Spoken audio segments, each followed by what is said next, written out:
우리 말씀 시편 78편 70절부터 72절까지 우리 세 절의 말씀인데요, 다 같이 읽었으면 좋겠습니다. 시편 78편 70절부터 72절까지 우리 한 목소리로 우리 읽도록 하겠습니다.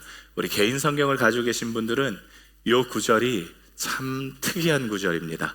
표시해 가면서 성경 같이 봤으면 좋겠습니다. 함께 읽겠습니다. 또 그의 종 다윗을 택하시되 양의 우리에서 취하시며 전 양을 지키는 중에서 그의 백성인 야곱 그의 소유인 이스라엘을 기르게 하셨던 이에 그가 그의 자기의 마음에 완전함으로 기르고 그의 손에 능숙함으로 그를 지도하셨더라. 아멘. 여러분, 이스라엘 역사를 앞으로 또 몇 주간 쭉 볼 텐데요, 다음 주는 민수기 그리고 신명기의 역사 그리고 사사기 이사야의 역사를 쭉 보고 나가려고 계획 중에 있습니다. 그런데 그 역사를 좀 바라보기 전에 우리가 성경에서 반복되는 흐름을 읽어야 이 성경들을 바라보실 때 하고 이해가 되는 순서들이 있습니다. 그게 뭐냐면, 하나님과 가까이 되는 때가 있으면 또 인간들이 하나님을 원망하고 불평하고 혹은 내가 주인됨으로 인해서 하나님과 끊어지는 때가 있습니다. 이때 하나님께서 다시 사람들을 구하기 위해서, 복음 가운데 붙들림 받게 하기 위해서 누구를 보내셨냐? 하나님의 증인, 혹은 우리가 그걸 사사 혹은 선지자, 예언자라고 부르기도 하거든요. 이런 사람들을 보내셔서 하나님의 마음을 전하게 하셨고, 다시 하나님과 연합하게 만들고 하나님의 복을 이루는 이런 패턴들의 반복이 성경에서 드러납니다. 다 잘 아시겠지만 하나님께 돌아왔지만 또 사람은 하나님과 멀어지는 일들을 반복하며 살아가요. 하나님께서 아담이라는 존재를 만드셨지요. 그리고 하와를 만드셔서 이 둘이 너무 보기 좋은 그러한 에덴 동산에서 완벽한 토부의 상태를 만들어냅니다. 그런데 아담이, 하와가 죄를 짓지요. 그냥 선악과를 따먹은 것이 죄가 아니라 하나님의 약속과 하나님의 권위를 무시한 것이 죄가 되지요. 그래서 이들이 에덴 동산에서 벗어나지고 또 이 자손들이 하나님과 점점 멀어지면서 창세기 11장에는 바벨탑이라는 것을 지어 올라갑니다. 하나님께 반역한 것이지요. 자, 그렇게 반역을 하고 하나님께서 노아의 홍수로 이들을 심판하십니다. 할 얘기가 많지만 홍수를 일으켰구나 정도로만 오늘은 넘어갈게요. 그리고 하나님께서 이렇게 인류가 하나님과 멀어짐을 가만히 두시지 않으시고 인류 중에 한 사람을 선택해내십니다. 그게 누구냐면 아브라함입니다. 아브라함. 자, 아브라함을 왜 선택하셨을까? 아브라함이 뭔가 특출난 게 있어서 선택하셨나? 여러분, 성경에 눈 씻고 찾아봐도 아브라함이 특출나거나 하나님의 마음에 합당한 일을 하지 않았음을 여러분들은 확인하실 겁니다. 아브라함은요, 그렇게 대단한 사람이 아니에요. 놀랍게도 아브라함은 이방인이고요, 놀랍게도 그는 갈대아 우르라는 우상의 땅에 사는 사람이었고, 그의 아버지는 우상을 만드는 사람이었습니다. 결격사유죠. 그런데 하나님께서 아브라함을 하루는 부르십니다. 창세기 12장에 기록되어 있는 말씀이에요. 하나님이 부르셔서 말씀하세요. 아브라함아, 내가 너를 복의 근원 삼을게, 너를 큰 민족 삼을게, 너를 나라가 되게 할게. 그렇게 말씀하십니다. 아브라함에게 말씀하십니다. 너는 본토 친척 아비의 집을 떠나서 내가 명하는 땅으로 가라. 아브라함이 놀랍게도 그 말씀에 순종해서 하나님의 말씀을 따라 이동합니다. 여러분, 그 과정 다 아시지요? 사실 본토 친척 아비의 집을 떠나라는 하나님의 이 명령에 한 번에 순종하지 못합니다. 끝까지 조카 롯을 데리고 다니거든요. 우리는 조카 롯으로 알고 있지만 사실 양자 롯입니다. 그러니까 내가 뒷배를 차고 있는 거예요. 하나님께서 내 자녀를 주지 아니하시면 롯을 통해서 하나님께서 약속을 이루시겠지 하는 그런 인간적인 생각을 항상 여기 주머니에 차고 다녔던 아브라함이었습니다. 그런데 하나님께서 그렇게 큰 민족을 주고 땅을 주고 복의 근원이 될 것이다 라는 복을 하나하나 성취해 가시는 것을 아브라함이 목도합니다. 자, 첫 번째, 여러분, 큰 민족이 되었다라는 것은 민수기에 확정되어 나타나지요. 민수기의 처음과 끝에는요, 계수를 하는 게 나타납니다. 그죠? 두 번의 계수가 있어요.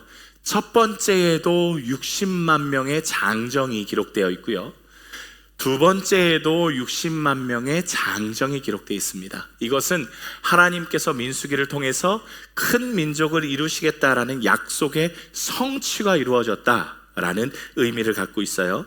두 번째는요, 여호수아서를 통해서 어떠한 약속의 성취를 보여주셨냐?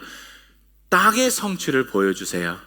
여호수아서를 통해서 사실 여호수아 시작할 때 그 땅이 성취되어 있지는 않거든요.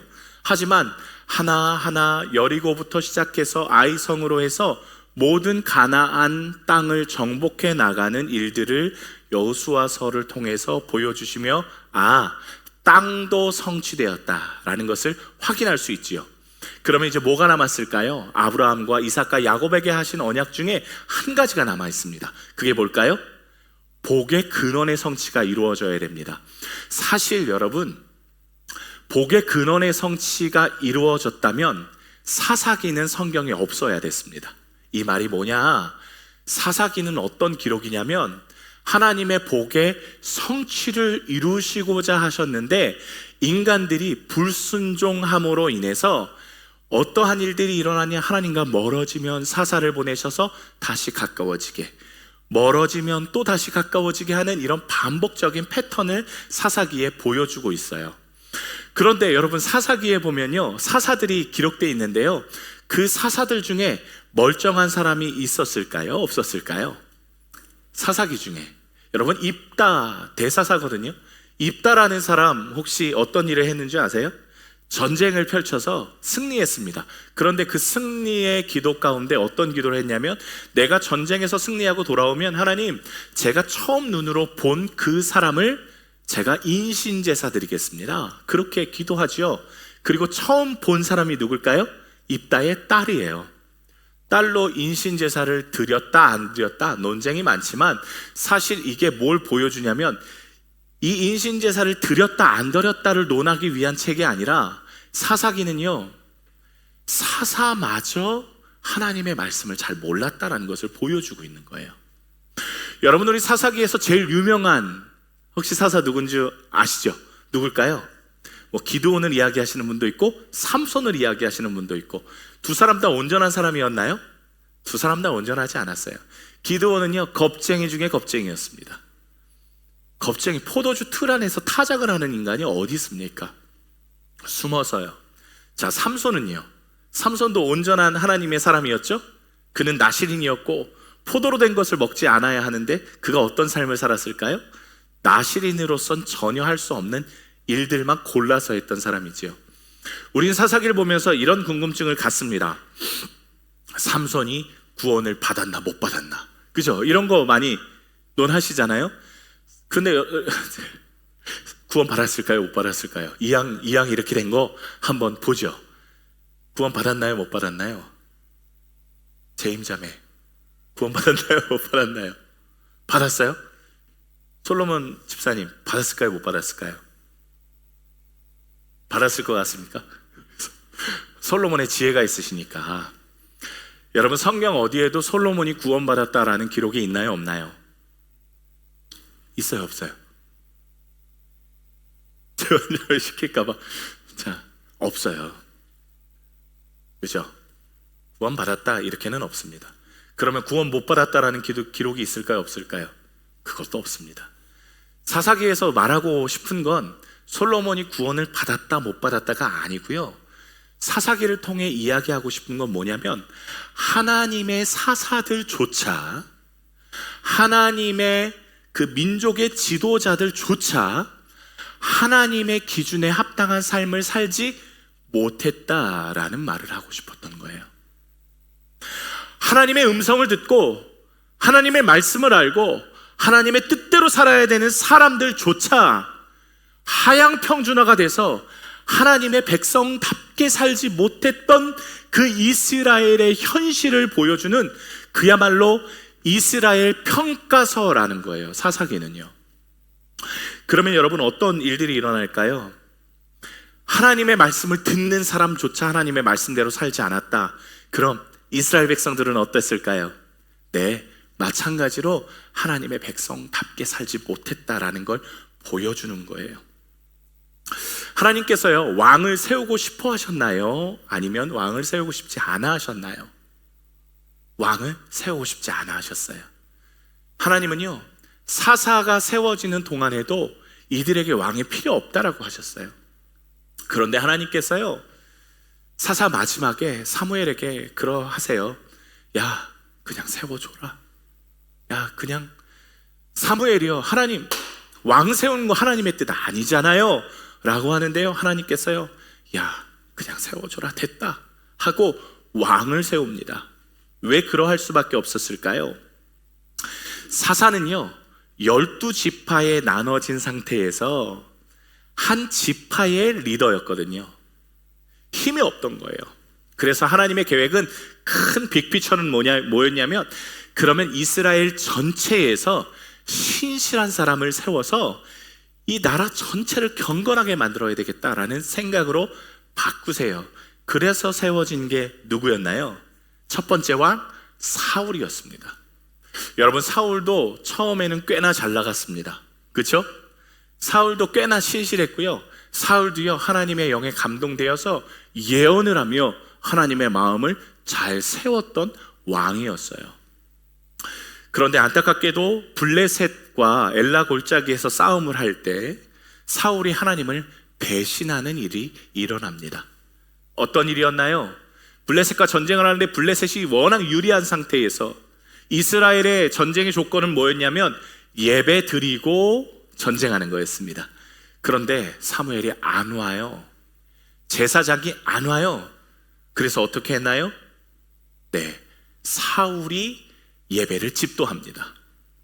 하나님께서 그 모습을 보고, 사실 성경에 아주 의도성을 가지고 기록되어 있는데 사무엘이 늦었다라고 기록하고 있잖아요. 늦게 왔다. 어떠한 하나님의 의도가 그 안에 있었던 것이지요. 그런 거 따지기 전에 어쨌든 늦습니다. 그리고 하나님께서 이 일을 기점으로 해서 사울을 하나님께서 버리겠다라고 말씀하세요. 자, 그러면 여기서 이제 누가 등장합니까? 두 번째 왕, 여러분이 잘 아시는 다윗 왕이 등장을 합니다. 여러분, 자, 다윗 왕, 하나님께서 이때 다윗을 왕으로 세우면, 요한복음에 보면 내 마음에 합한 사람이라고 기록되어 있는 이 다윗을 왕으로 세우면 하나님께서 이 이스라엘이 하나님께 잘 돌아오겠구나, 그렇게 생각하신 순간이겠지요. 이때가요, 이렇게 마치 카드를 바꾸듯이, 판을 바꾸듯이 사울을 버리시고 다윗을 세우시는 것이 하나님의 뜻이겠지요. 자, 그런데 사실 하나님의 계획은 거기에 있지 않았다라는 것을 오늘 말씀드리고자 이스라엘의 역사를 훑은 거예요. 자, 여러분, 이 이후에 사울이 버려지고 나서 그 이후에 어떤 전쟁이 일어나냐? 여러분이 잘 아시는 골리앗과의 전쟁이 일어납니다. 자, 엘라 골짜기에서요, 자, 블레셋의 골리앗이 대표로 나타나고, 이스라엘이 누가 하나 대표로 나타나야 되는데 보통 대부분 이때는 왕이 나타나던가 군대 장관이 나타나야 되겠지요. 그리고 이제 싸워야 맞습니다. 엘라 골짜기에서 골리앗이 딱 나타났는데 이스라엘 백성, 성경의 표현을 빌리자면 두려워 떨었다라고 기록합니다. 그 누구도 두려워 떨지 않은 사람이 없었어요. 모두 두려워 떨었다. 그래서 누가 백병전에 대표로 나갈 것인지 아무도 나서는 사람이 없는 상태에 이르릅니다. 자, 이때 여러분, 골리앗이 소리를 칩니다. 야, 니네 신이 어디냐? 니네 여호와가 과연 진짜 신이냐? 우리 블레셋의 신이 진짜 신이지 하고 하나님을 조롱해요. 니네가 무슨 하나님의 백성이고 하나님의 나라냐 하면서 하나님을 저주해요. 왜냐하면 이 당시에는 신들의 전쟁이었기 때문에 이 나라의 신이 세면 이 나라가 이기는 거예요. 그런데 아무리 생각해도 블레셋이 더 센 상황이었던 거예요. 이게 며칠 동안 이어지냐? 40일 동안 이어집니다. 이스라엘은 졌습니다. 이미 심리적으로 끝났어요. 자, 이때 등장한 사람이 누구냐? 바로 다윗이지요. 아버지 이새가 형들이 혹은 죽었을까봐, 혹은 굶고 있을까봐 이 다윗을 보내어서 그 전장을 살피게 합니다. 다윗은 쫄래쫄래 도시락을 들고 또 형들의 이 도시락을 잘 전달하는 목표를 가지고 전장 엘라 골짜기로 가는데, 이 골리앗의 목소리가 어찌나 컸던지 다윗에게도 목소리가 들려오기 시작합니다. 무슨 소리를 들었겠습니까? 니네 하나님이 계시기는 하냐 하는 소리를 듣게 돼요. 자, 다윗이 이 소리를 듣고 도시락만 주고 쫄렐레 돌아와야 되는 이 다윗이 속 안에 거룩한 분노가 일어납니다. 저가 누구간데 우리 여호와 하나님을 욕하는지 저 낯짝 좀 봐야 되겠다 하고 낯짝을 보러 나가요. 그런데 그 상황을 쫙 펼쳐보니까 이 상황이 40일 동안 있었대요. 하나님을 모욕하는 저 인간이 40일 동안 저기에 서서 하나님이 어디 계시냐 하면서 욕을 하고 있대요. 그런데 아무도 이 상황 가운데 타개할 능력이 없고 분노가 치밀어 이르는데 아무도 그 분노를 표출하지 않는 거예요. 그때 다윗이 말합니다. 내가 나갈게요. 내가 저 전장에 나가겠습니다 하고 나아갑니다. 대장전에 나가는 거죠. 그런데 정말 아이러니하게도 여러분이 대장전에서 승리를 하면 이 나라가 전체가 이기는 거예요. 이 당시에 다윗이 소년이었고, 그러니까 성인이라고 여겨지지 않았을 때니까 20세 미만이었고, 보통 대부분 17세, 18세 정도라고 생각하거든요. 여러분, 키 작은 소년이 3m 골리앗과 싸워서 지면 이스라엘이 끝나는 겁니다. 그러면 사울 왕으로서는 어떻게 해야 될까요? 아니야, 야, 너 나가는 거 아니야 라고 만류해야 될 텐데 사울과 그 모든 신하들이 떠밉니다. 그래, 알았어 하고 막 창도 주고요, 칼도 주고, 사울은요 갑옷도 입혀줘요. 왕의 갑옷을. 어이없는 일이 일어나죠. 그 정도로 벼랑 끝에 서 있는 상황이었어요. 자, 여러분, 다윗이 어떻게 했습니까? 다윗이 전쟁을 준비하기 시작하는데, 여러분 참 재밌는 것은 다윗이요, 사무엘상 17장 40절에 보면 준비했던 무기가 있습니다. 그 무기가 뭐냐? 손에 막대기를 가지고 시내에서 매끄러운 돌 5을 골라서 자기 목자의 제구 곧 주머니에 넣고 손에 물매를 가지고 블레셋 사람에게로 나아갔다 이렇게 기록되어 있습니다. 여러분, 시내에 내려가서 돌멩이 5개 쥐었대요. 그리고 물매 아시죠? 우리나라는 뭐 새총이라고 할 수도 있겠네요. 물매를 가지고 나아갔습니다. 여러분, 왜 5개 들고 나갔을까요? 왜 돌멩이 5개만 주었을까요? 이왕이면 10개, 100개 주셔서 그냥 던지는 대로 냅다 계속 던져야죠. 딱 5개만 주고 나갔습니다. 여러분, 여기서 다윗의 믿음을 바라볼 수 있어요. 왜 5개인지 아십니까? 이 당시에 블레셋 군대는 연합군이었고 몇 개의 나라가 연합했냐? 5개의 나라가 연합했어요. 그러면 지도자가 몇 명이라고요? 5명이라고요. 그 중에 대표 골리앗이 나온 거예요. 한마디로 뭐 블레셋 내가 5방 안에 저 지금 헤드샷을 하겠다라는 뜻이 아니고, 내가 무조건 한 방에 너는 죽인다. 그리고 4명 남은 사람도 다 한 방씩 내가 죽인다 라는 생각으로 물매 5개만 가지고 간 거예요. 그리고 전쟁에 나가죠. 내가 칼과 단창으로 나오나 나는 하나님의 이름으로 나간다 라고 하면서 물매 돌려서 한 방에 꿰서 죽여버립니다. 여러분, 이때부터 다윗의 이름이 성경에 자주 등장해요. 다윗, 다윗, 다윗. 사울은 천천히요, 다윗은 만만히로다. 사람들 사이에서도 다윗의 이름이 계속 거론되는 거예요. 사울의 아들 요나단이 거론되는 것이 아니라 다윗이 계속 거론됩니다. 그러므로 인해서 사울이 이때부터 셈을 내기 시작하고 사위인 다윗을 죽이러 쫓아다니죠. 여러분, 사람들은 이때부터 생각했어요. 아, 제가 차기 왕감이구나, 요나단이 아니라 다윗이 왕이 되겠구나 라고 짐작하기 시작했습니다. 여러분, 사람의 시선은 이때부터 다윗이 눈에 들어왔지요.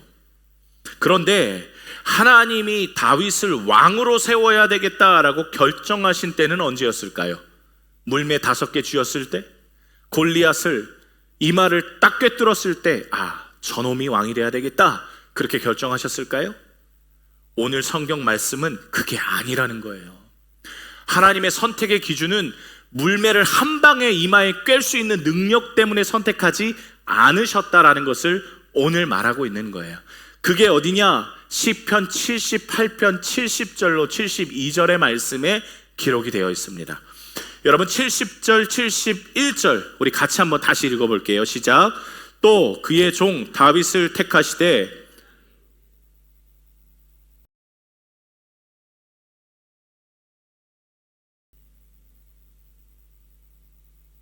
자, 하나님께서 다윗을 왕으로 컨택을 하신 그 순간이 언제냐? 양의 우리에서 취하셨다라고 기록하고 있어요. 한마디로 골리앗을 이마를 꿰기 전부터 하나님은 다윗을 왕으로 선택하고 계셨다라는 거예요. 여러분, 그 우리에서 양치는 거에서 무슨 왕의 자격을 논할 게 있겠습니까? 그렇죠? 여러분, 뭐 우리에서 양이 똥이나 치우고 꼴이나 쫓아서 먹이게 하는 그거에 무슨 왕의 자격을 취득할 게 있겠어요? 그런데 하나님께서 바라보셨던 왕의 자격은 놀랍게도 72절에 기록되어 있습니다. 한번 다 같이 또 한번 읽겠습니다. 72절 시작. 이에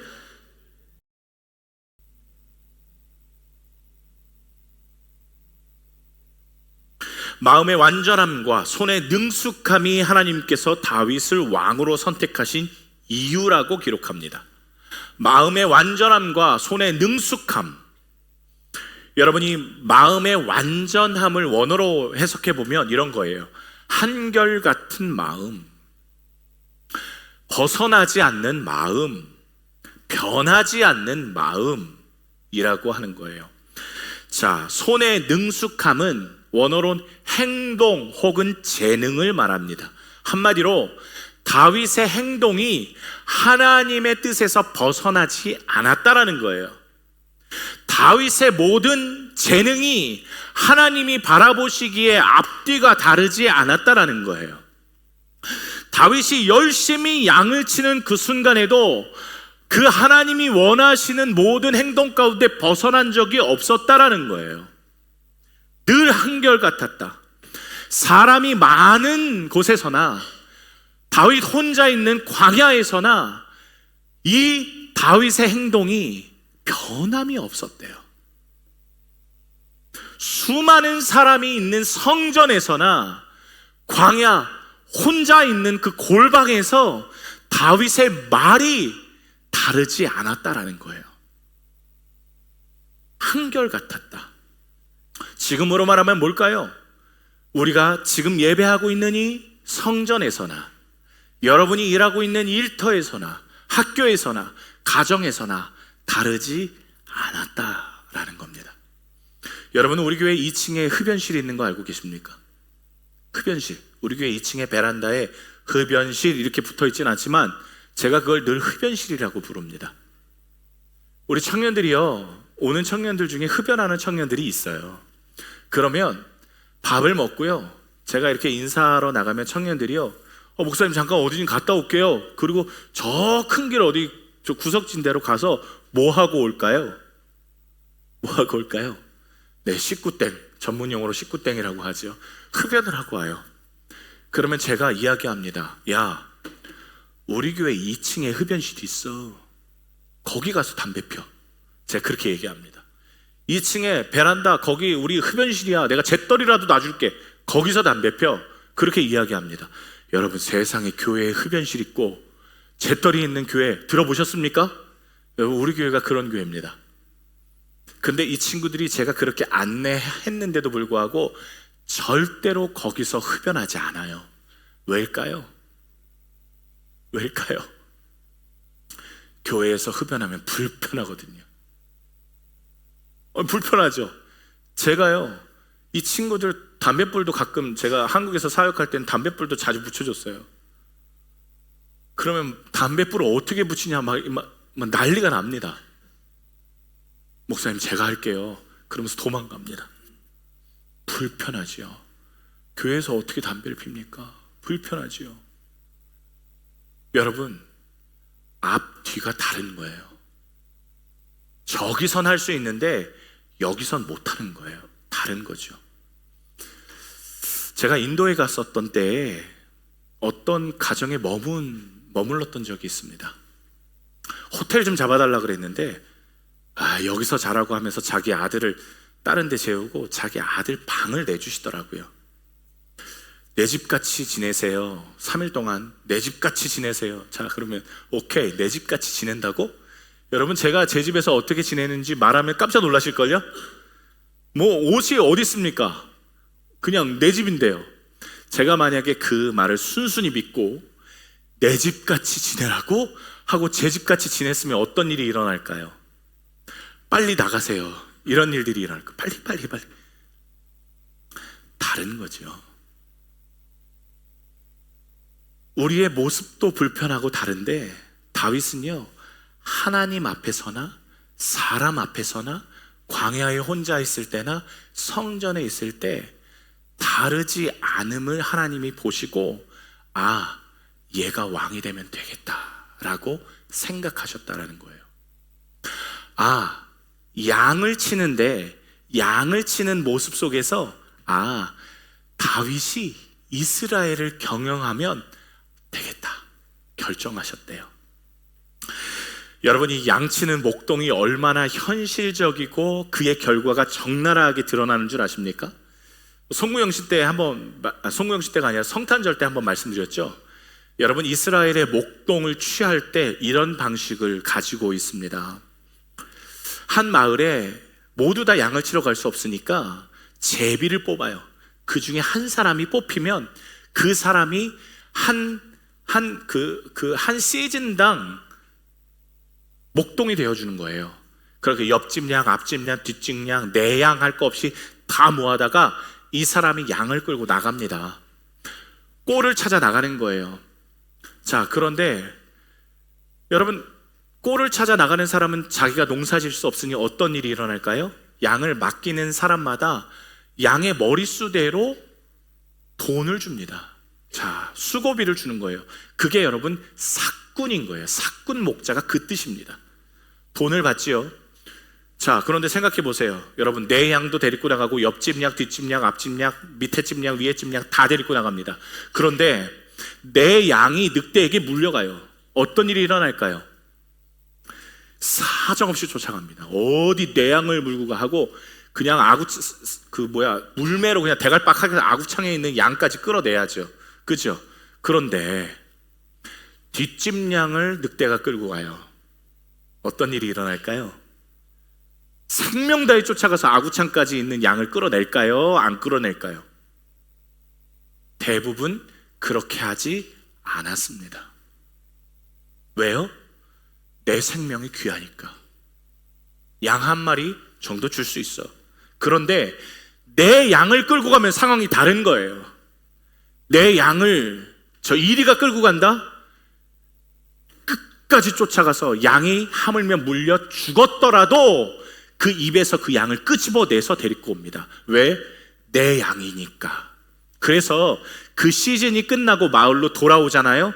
그러면 양을 계수하는데 내 양의 숫자와 다른 집의 양의 숫자를 계수할 때 여실히 이 사람이 삭군 목장가 아닌가가 드러나는 거예요. 내 양은 한 마리도 잃은 적이 없는데 뒷집은 3마리, 앞집은 6마리, 옆집은 7마리 잃었다. 여러분, 그러면 그 사람이 좋은 목자일까요? 사꾼 목자일까요? 사꾼 목자가 되는 거예요. 그때 그게 사꾼 목자예요. 그런데 하나님께서 보시는 거예요. 아, 다윗이 양을 치는데 어떻게 했다고요? 내 양뿐만이 아니라 뒷집 양, 앞집 양, 윗집 양, 아랫집 양 할 것 없이 내 양처럼 양을 돌봤다라는 거예요. 절대 놓치지 않아. 나는 한결같이 이 양에 대한 소중함을 가지고 지켰다. 하나님께서 그걸 바라보시고 다윗을 세워주셨다라는 것이죠. 여러분, 다르지 않아야 합니다. 다르지 않아야 돼요. 여러분의 모습이 바뀌지 않아야 됩니다. 여러분, 그 하나님 예수님 처음에 믿었었던 그 뜨거움과 간절함과 그 철저함이 바뀌지 않아야 돼요. 양치기 목동이었을 때와 왕이 됐을 때 바뀌면 하나님이 원하시는 모습이 아니라고요. 가난했을 때와 부유했을 때의 모습이 바뀌면 하나님이 선택하신 이유가 없어지는 거예요. 여러분, 10명 성도 있는 교회의 목사의 모습과 100명, 200명, 1000명의 목사의 뒷모습의 뻣뻣함이 바뀌면 하나님이 그 목사 평가할 때 어떻게 평가하실까요? 너 바뀌었다. 너 아주 교만해졌다. 나 너 그렇게 부르지 않았는데. 목사의 눈물이 멎어지고 목사의 기도가 멈춰지면 그 목사가 과연 좋은 평가를 들을까요? 두려워요. 하나님, 주님 앞에 섰을 때 두렵습니다. 더 긴장해야죠. 내 양이고 남의 양이고 짐승이 물고 가면 끝까지 쫓아가서 그 양을 구원해냈던 다윗의 그 모습에 하나님이 감복하시고 감탄하셔서 왕을 세워주셨다고요. 이게 지금 이 땅에 살아가는 우리에게 하나님께서 허락하시는, 요구하시는 마음 아닐까요? 하나님 앞에서나 사람 앞에서나 똑같은 정결함을 가지고 있는 자, 사람 앞에서나 하나님을 만나는 골방에서 단독자로 있을 때 하나님 앞에 동일하게 간구하는 자, 주님이 주신 재정을 하나님께 드림같이 여러분이 사용하시는 재정이 헌금처럼 사용되지 않는다면 여러분, 그 재정도 다시 봐야 돼요. 헌금만 거룩합니까? 여러분의 재정 전체가 거룩해야죠. 여러분, 제가 11조를 하나님 앞에 드리고 나머지 다른 돈을 음란한 데 사용된다면 여러분, 그게 하나님께서 주신 온전한 재정입니까? 헌금도 더러워지는 거죠. 다 함께 예배하는 이 순간이 우리가 거룩하게 느껴진다면 여러분, 혼자 계시는 그 땅도 예배의 땅이 돼야죠. 여러분, 우리가 함께하는 복음이라고 이야기하고 있습니다. 하나님과 함께하는 복음을 우리가 안다면 여러분, 우리가 어떻게 우리가 음란한 이야기를 하고 어떻게 거짓말하고 어떻게 비난하는 말을 합니까? 다른 사람과 함께하는 복음을 우리가 안다면 여러분, 우리가 어떻게 다른 사람을 욕하고 다른 사람을 비난합니까? 있을 수 없는 일이죠. 말씀 정리할까요? 여러분, 오늘 누가 하나님의 이 갈망하시는 선택에 합당하게 살아가시겠습니까? 오늘 누가 하나님 앞에서나 이 땅에서나 동일한 삶을 통해서 하나님 앞에 영광을 올리시겠습니까? 혹 우리가 차이 나더라고요. 오늘 우리 정재원 집사님 기도하시면서 유난히 그렇게 기도하심이 마음을 쳐서 우리가 하나님을 사랑하지 않지는 않아요. 그런데 삶에 간극이 있더라고요. 그러나 여러분, 우리가 이 삶의 간극을 줄여가는 것을 성경에선 성화라고 하잖아요. 죄인됨에서 조금 더 나은 죄인이 되는 거잖아요. 그러면 성령님, 우리를 좀 도와주세요. 성령님, 우리가 하나님이 마음에 드실 만한 합당한 삶이 우리 안에 이루어질 수 있도록 말과 생각과 행동을 좀 붙들어 주세요. 그렇게 절절하게 주님 앞에 나아가면서, 절절하게 하나님 앞에 기도하면서 신실하신 주님을 닮아가는 삶이 여러분 우리의 삶이 되어야 하지 않을까요? 하나님이 그거 부단히 원하실 거예요. 여러분, 곧 한국에 들어가는 우리 청년들이나 베트남에 남아있는 우리나 그 어디에서나 하나님께는 같아야 합니다. 이게 하나님이 다윗을 부르신 이유예요. 여러분, 그렇게 주님 앞에 신실하게 또 거룩하고 정직하게 하나님 앞에서 있는 삶을 살아가시길 주님의 이름으로 축복합니다. 이 시간 우리 함께 좀 통성으로 기도할까요?